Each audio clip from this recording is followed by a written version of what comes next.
Now, I'm as guilty as anybody else of using these two specific groups as scapegoats for my own problems in life. And I feel like most of us at some point have used either one of these two groups or somebody out there. It might be your parents, it might be your ex, it might be your boss, the quote unquote government. We have used somebody or something as a means to sort of shed responsibility from ourselves. And I'm not saying that everything is simply our fault, right? You're a child born into conditions and circumstances that you majoritively could not control. And unfortunately, we have to sort of deal with the things that at first we had no control over, right? So you have certain traumas that you go through. You have certain experiences that sort of taint your worldview, and you have to be the one to work through those things. Now, what I will say is this. When it comes to these two specific groups, the reason why I view them as the greatest scapegoats is because they have been the most justified scapegoats in the eyes of the beholder and the greater society, right? If you blame the white man, as almost any group of people, you can get away with it. If you blame the Jew, you can get away with it. There are not many spaces where you find people sort of placing the entire blame of the world's problems, including your own personal, discontentions, your own personal gripes, your own personal conflicts. Might be in your relationships, in your career, your finances, your health. There is some way you can relate it back to the white man and the Jew. Now, I want to address these separately and then bring them together because there are plenty of parallels within the two. So, how did we get to the place where the white man became the sort of go-to, especially for those who consider themselves as more liberal, as more progressive, those who are more left-leaning politically? They have taken the idea of whiteness and not only personalized it. So it's not just the white man as in that white man right there, but there's this grander idea, this grander conspiracy that there is the white man, the system of white supremacy that is holding you down. If you are somebody of quote unquote color, meaning you are any color other than whatever you perceive as white, you can place your own personal problems on that white man. And again, this is morphed into systems of white supremacy, or the system of white supremacy, overall white supremacy. Systems of inequity. When you start to get into some of this sort of coded language and you break it down, it goes back to the very same place, whiteness. Now, whiteness has oftentimes been correlated in the eyes of quote unquote black and brown people as success. Why do these people get to have these sorts of experiences and I don't? And when you have an entire group of people, let's say the black community, because I've sort of zoned in on the quote unquote black culture, not just black people, but the culture that most black folks have adopted and how that is rooted in personal victimhood. Now, obviously, that's not how it's expressed, right? It's explained as, well, we have these legitimate concerns. Well, isn't it curious how our people are the lowest on every single one of these, sort of ranking systems? Why is it that we're the lowest financially? Why is it that we're the lowest in education? Why is it that we're the lowest in, you name it? Surely there must be a greater conspiracy that is against us. That is the reason why we are where we are. So again, that's the collective conversation that's being had. But all scapegoating comes back to the individual. That's why I call it personal victimhood. It all comes back to me and what I have or do not have. And the reason why the left is so attracted to this is because on one side, there's like the white liberal who tries to create this allyship, this kindredness based upon their own white guilt, and or they're seeking a purpose and a meaning in this life. And so they attach themselves to these quote unquote causes. I stand with them. I stand with the black people, the brown people, the alphabet people, whatever it is, the marginalized, the disenfranchised, right? Maybe you're middle class, upper middle class white person, and you feel bad that you may just maybe have experiences that these other people don't. And so instead of helping to uplift these individuals by giving them the information, you continue to perpetuate the victimhood. And so again, you now have a larger sort of collective that is pushing and perpetuating that idea. And the white man, the idea of the white man becomes essentially the escape, the excuse. If it wasn't for the system of white supremacy, I wouldn't be broke as hell. If it wasn't for the system of white supremacy, my family would be intact. Now, when you think about this just as an individual, independent thinker, common sense, how does it make sense that another man outside of yourself is in control of the decisions that you make personally? How? Now, you may say, well, they're brainwashing us, they're conditioning us. And I agree. There are those who are continuously pushing these ideas, these messages out there. And they're looking to take hold of your thought process. But guess what? You, as an autonomous human being, free-willed entity, can choose whether or not you choose, or can choose whether or not you buy into those things. You can choose. Do I tune into that station or not? Right? It's like with, let's say, big food. You can choose whether or not you eat those non-food items that, lead you to a place of chronic disease and chronic ailment. You can choose that. There is personal responsibility. But you don't understand. The only option I have is terrible food. No, you make the choice at the grocery aisle. You make the choice in the home, in the kitchen. You make the choice in the drive-thru. You make the choice. When it comes to money, it becomes so much more nuanced because most people on this planet have a strange relationship with money because money oftentimes reflects your own belief about yourself, self-worth, self-esteem. Do I believe that I'm deserving of? Money is more of an emotional and a psychological experience than anything else. Like, you can be given all the money in the world, like these lottery winners, and a few years, if not a few months later, not only is the money gone, evaporated into thin air, essentially, but you find yourself in greater debt, in greater life problems, etc. There's a level of self-sabotage that could exist. Same thing for these athletes and entertainers who haven't actually dealt with the internal aspect. But again, why would we want to go there when we can just blame the white man? Or better yet, let's get to the Jew. Now, the Jew is a curious case because for the folks on the left, the Jew is perceived as whiteness.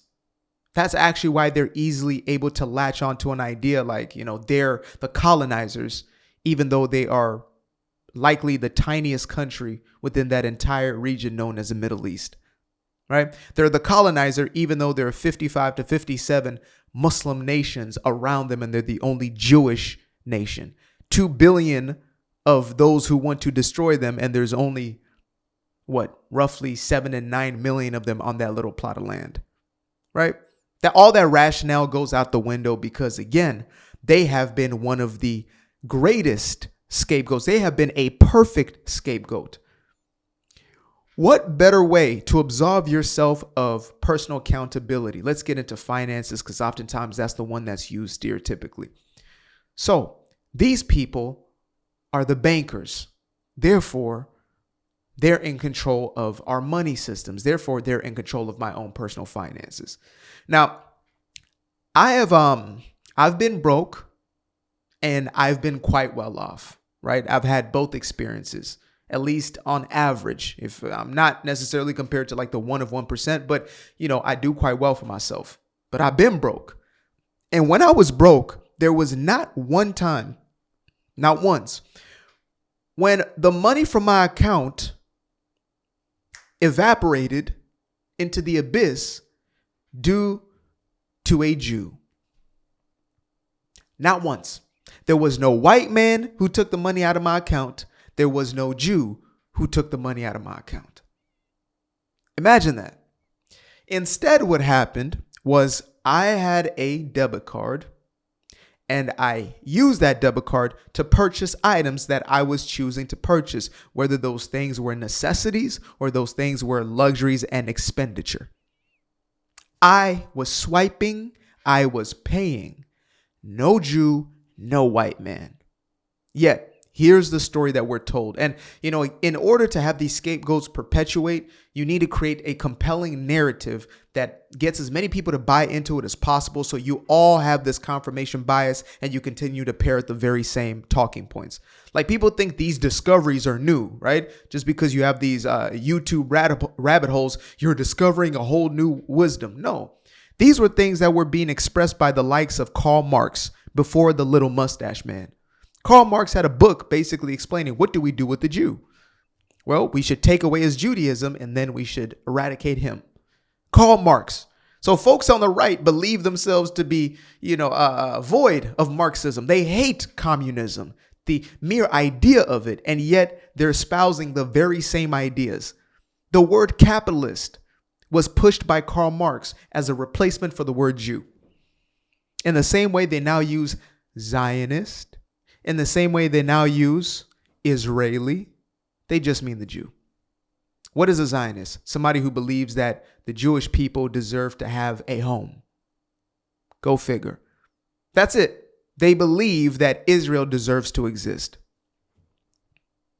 What is an Israeli? A citizen of that land. Simple.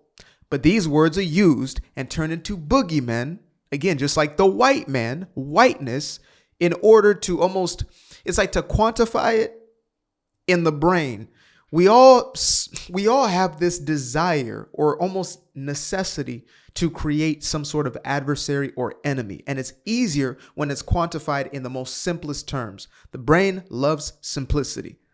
So here's the box. Here's the evil Jew. There's a depiction of it. Here's the white man, right? He's likely in a suit somewhere in Ivory Tower in the top floor of some building in the middle of New York, right? That's the imagery that is created in our head, the perception. So back to the Jew and your money. So let's say 30% of bankers are Jewish, right? In the banking industry. Okay, fantastic. How did we get there? Because I'm going to get into the deeper conversation, layer deeper at least, of envy and how all of this is actually rooted in envy. I want what you have. And then jealousy. I wish you didn't have what you have. So you have a group of people who, let's say, are displaced, scattered around the world after an atrocity. Right? Let's just say that. We're just off the top of the head here. So let's say a group of these individuals make their way to New York City, right? They come as immigrants and essentially they're looking for ways to provide for themselves. And so what do? Well, they realize that there are needs and they may very well become a supplier, but they have little money. So maybe they work oddball jobs. Maybe they do, janitorial services. Maybe they do some low sort of ranking jobs within offices, secretary, whatever it may be. They're taking on these jobs. They're saving up their money. The whole family's living together in tiny little spaces. They're being extremely frugal in order to save money so they can one day maybe purchase a little store where they can sell clothing. But for the meantime, they might buy one piece of clothing, flip it into 2, flip it into 4, flip it into 8, flip it into 16, etc. Right? Continue to save up their money. That old evil saving account. They save up their money. And then maybe in that generation or the next generation, they're now able to save up for a little store. And so As they have a store, maybe there's another family who starts, another sort of store. Maybe it's not a clothing store. Maybe it's a restaurant of sort, or a little cafe spot, or whatever it may be, right? They're looking to create upward mobility. Now they have a little more money, and so they can educate their children. They put their kids into the university system and, pay what they can to get that kid through, let's say, law school, because now they want to create a generation of professionals. Or maybe they say, look, take on the family business and grow it a little more and grow it a little more, grow it a little more. And I'm going to teach you how to do so. This is now building a culture of entrepreneurship, a culture of productivity. Man, we really need a place where we can circulate our money and keep our money that we can trust, because we come from a place where we've been displaced. We come from a place where we have been massacred en masse. And this isn't just the story of the Jews. You could look at, the Igbos coming out of Nigeria. You could look at the Armenians, right? And when they moved into places like Lebanon, like you could look at a multitude, the Chinese who moved into Southeast Asia, the ways in which they were treated. And so they retreated into themselves. They had to find out a way. How do we make this thing happen? And so now you have 2 or 3 generations removed from that first immigrant who came in to make things happen. And all of a sudden, look at them. They have their own banking system. And their kids are now becoming bankers. And they have a little bit of money that's amassed, and they're circulating their wealth within the community, within their circles of trust. Let that continue generation after generation, and all of a sudden everybody around them is now seeing them as being in control. How do they get there? Is it their reptilian tendencies? The lizard people? Or is it the fact that they executed on a game plan? Is it the fact that they had cultural norms that allowed for them to be industrious? And this is coming from a man who was born in Africa and moved to America. And I believe that many of the people who come the right way, right, who really want to build something in the West, are coming from third world countries, etc., take a different level of appreciation. And they take that and they transform that appreciation into productivity. The amount of, whether it's, Africans or Asians that I saw when I was in the Bay Area that literally came from nothing. Dad came and the best he could do was to drive the Uber. The best he could do at that moment was to sweep them floors. And then all of a sudden, now they're owning a gas station, 2 gas stations, 3 gas stations. Now you have black people, Ethiopians, who have a chain of gas stations that they own. The sons are running these, and now they're raising up their own sons, and they're soon to become the professionals, going to law or going to, medicine or going to engineering. This is culture. But to bring it back to the scapegoatism is, how much easier is it just to say, well, those people are obviously evil. They're obviously controlling the world. They're obviously fill in the blank, whatever excuse you can put there. Instead of saying, maybe there's something these people are doing different. In the same way with the quote unquote white man. Why is it the white man is somehow more successful financially? Why are there more white men in banking, per se, right? Non-Jew, just white man, whatever that means. Why are there more white men on Wall Street? Could it be that they're actually being raised to, instead of being fixated on entertainment, being fixated on, sports. Instead, they're led to be bankers, get into finance, get into law, get into medicine, get into engineering. Well, disproportionate number of Asian Americans are being accepted into these institutions. And what does the white liberal say? We have to make it fair. And so we need to take the opportunities away from them because it is unfair. Math is racist. The IQ test is racist. The SAT test is racist. We must make it easier. They're not going to say that.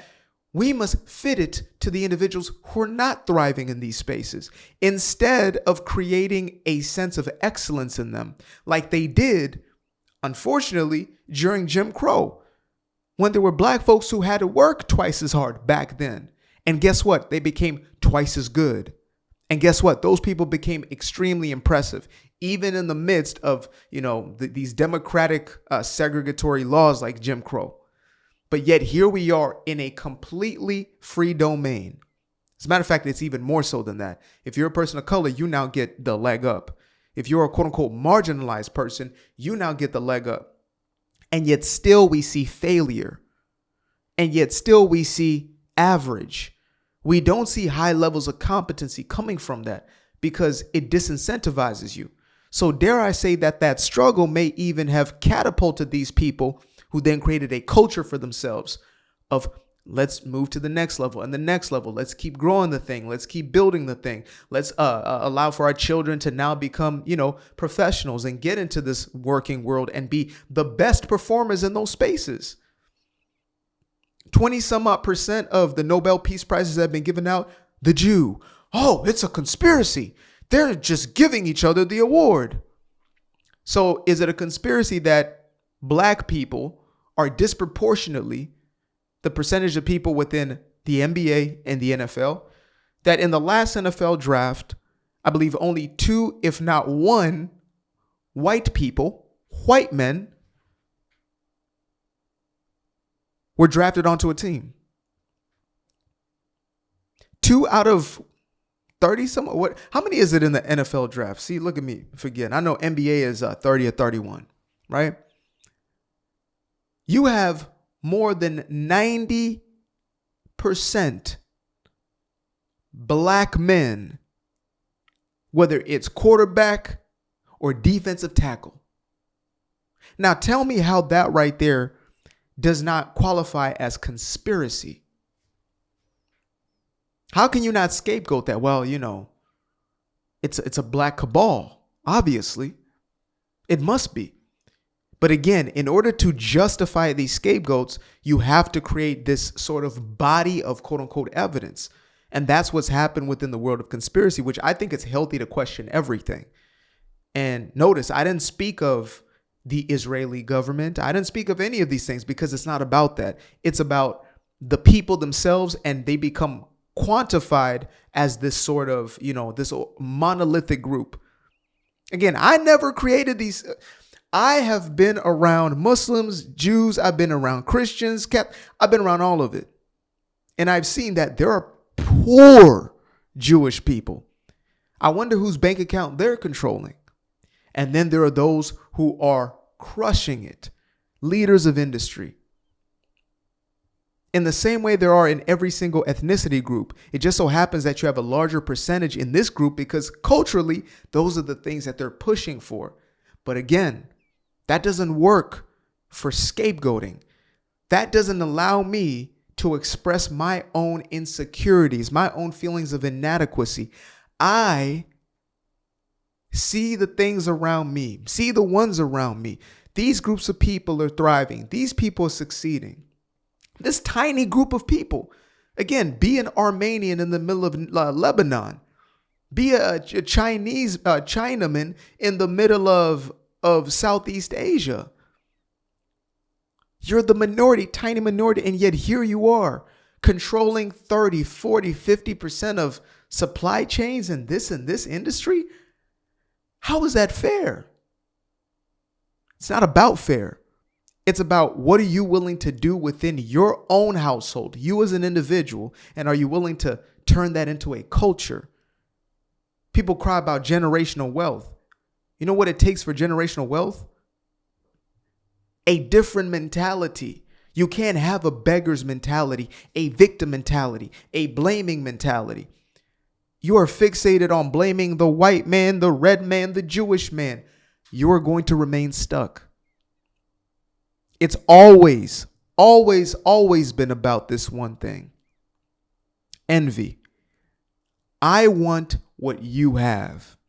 And as the good brother, Dr. Thomas Sowell. Sometimes I'm about to say late. He is not late. He is 95 years old and thriving. Shout out to Dr. Thomas Sowell.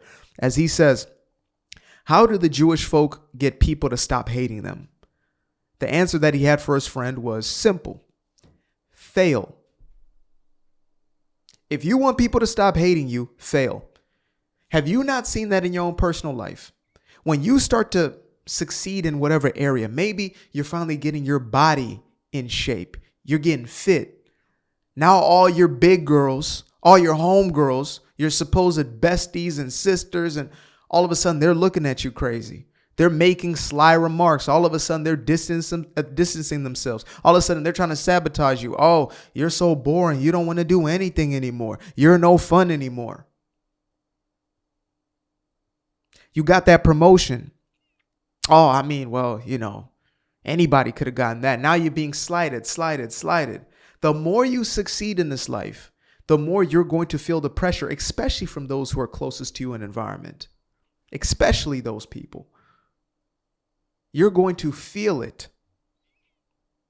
And so imagine this now becomes quantified as a group who is seen as being more successful. Surely there must be a hidden hand. There must be a hand that is suppressing me and uplifting them. Again, there's going to be people who are listening to this right now, and every single one of those programmed responses, conspiracies, but there is the cabal, and the cabal is doing this. But what about BlackRock? But what about Vanguard? But what about this one and that one and this one? Some people think the things that I say and my defense of the Israeli state is coming from my naivety. You just got to live a little more life, son, and you'll see that those Jews, they want me to get Jew-pilled. And I say, I was 15 years old when that happened. I was a child and I thought like a child. I was naive and I was looking for an escape. I was also intoxicated. I was high. I was out of my mind. But when I came to ground my views, I said, okay, there's evil people in every group. There's good in every group. It's just like the poor versus the rich. All those rich, evil bastards. I've never gotten my car broken into, my radio stolen in a rich neighborhood. Not once. So that shows me something. There are those who are criminals in the hood and those who are criminals in the suburbs. And they have different expressions of such, but they're one in both. So I can look at it as far as the nuances. Who are the Jewish people? Well, they're those who have the lineage of their Jewish heritage.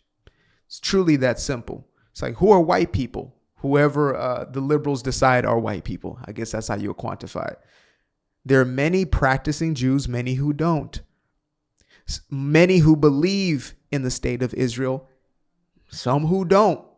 Many who disagree with their own government. Most disagree with their own government, just like every other Western nation, more specifically like the United States, the one I know best.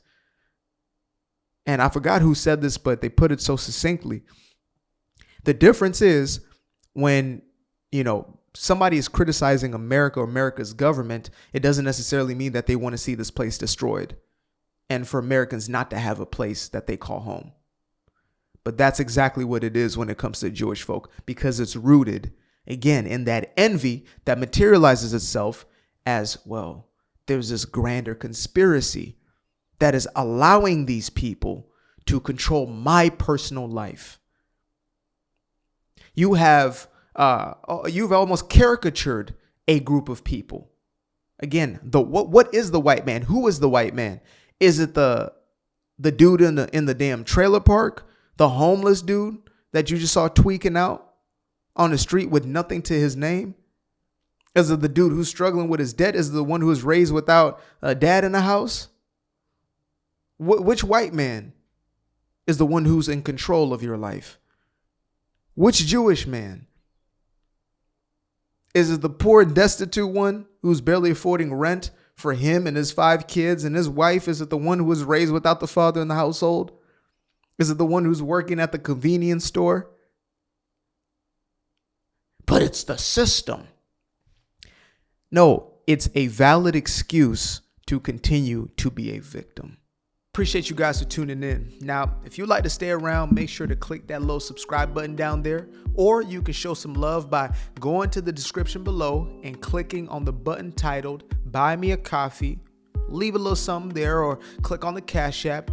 Leave a little something here. Till the next time, peace. I fell in love with the sunshine. I fell in love with the light. I fell in love with the full moon. I fell in love with the night. I can see the light again. I can see the light.